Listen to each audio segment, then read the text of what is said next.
Hello, good day. We are Group 6. Let's start development of science and Asia. Asia is the biggest continent in the world, home of many ancient civilizations, rich in culture, economy, politics, and scientific activities.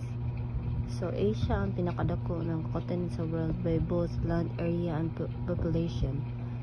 Diri ang daghan gipanganak ng mga ancient civilizations such as Mesopotamia, the Indus Valley, and ancient China, which have significantly influenced global history and development. So today, ang Asia remain nga gahom sa powerhouse of cultural diversity, economic growth, and political influence, and scientific innovation. So ang dako na resources nila kay dynamic economies like China, Japan, and India, and ang strategy geopolitical role make it a central player in global affairs.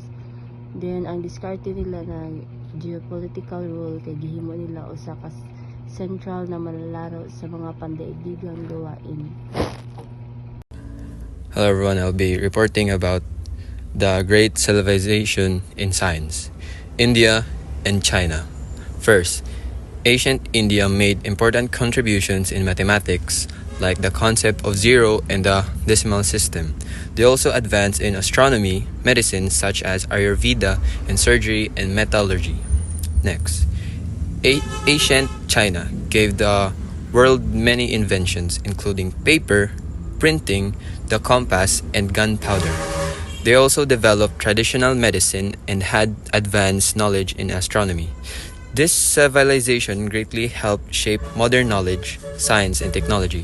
Thank you. China, one of the oldest civilizations, contribution in medicine, astronomy, science, mathematics, philosophy, and arts. Influence neighboring countries through the Silk Road. Ang China nakahatag og dako nga tabang sa kalibutan, pinaagi sa ilang mga tuklas o kaalaman. Pinaagi sa Silk Road, nakapaambit sila sa ilang kultura o mga imbensyon sa ubang nasod. Mao na naipiktuhan o natabangan nila ang mga silingan nilang nasod. Good day everyone. Today I'll be talking about China's technology. China is known for many important inventions such as compass, paper making, gunpowder, and printing. These inventions changed the world by improving navigation, communication, and daily life. The Chinese also created useful tools like iron plow, wheelbarrow, and propeller, which help in farming and transportation. They even developed bridges, a seismological detector, and a dry dock facility, showing their skills in engineering and innovation. In short, China's inventions and technologies have a made huge impact and continue to influence the modern world today. So I'll be reporting about China's contribution in astronomy. Ancient Chinese astronomers were very observant of the sky. They recorded important events like supernovas, solar, lunar eclipse, and comets. This helped them understand the changes in the Earth. So they also created and used a lunar calendar which is based on the phases of the moon, from new moon to full moon and back again. Each month began with a new moon, and by observing these moon cycles, they could keep track of time and seasons. So the lunar calendar kanang help these Chinese people, like for example kay ang mga farmer, nakahuna-huna ang mga farmer nga the best time to plant and harvest kay during sa new moon and full moon, because they believe nga ang light sa moon kay maka-affect sa kanang growth sa plant. So the Chinese also developed seismology, which is the study of earthquakes, and they invented the first seismograph to detect ground movements, helping them prepare for natural disasters. So like ang kaning seismology naka-help jud siya sa mga Chinese kay naka-monitor man sila sa movement sa ground. So even if dili nila ma-predict ang like future earthquakes, pero na sila kanang idea kung unsa na nahitabo sa ila. So dako kaning advantage sa ila. So China's knowledge in astronomy and science helped them improve their daily life and made their civilization more advanced. China contributions substantial in science, medicine, logic, and philosophy. Achievements were overwhelming. and limited by cultural and philosophical beliefs such as law of nature not fully accepted.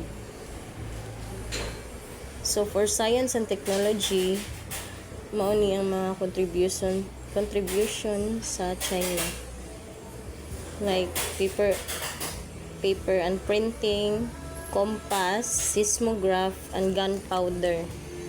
So sa medicine, naatay acupuncture or herbal medicine. So sa philosophy, naay Confucianism ug Taoism.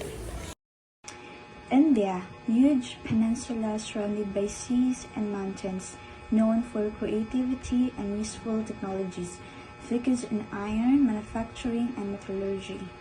So ang India, usa ka peninsula surrounded by seas and mountains. So tungod ani nakahimo sila og creative ideas ug mga technology nga useful sa ilang daily life.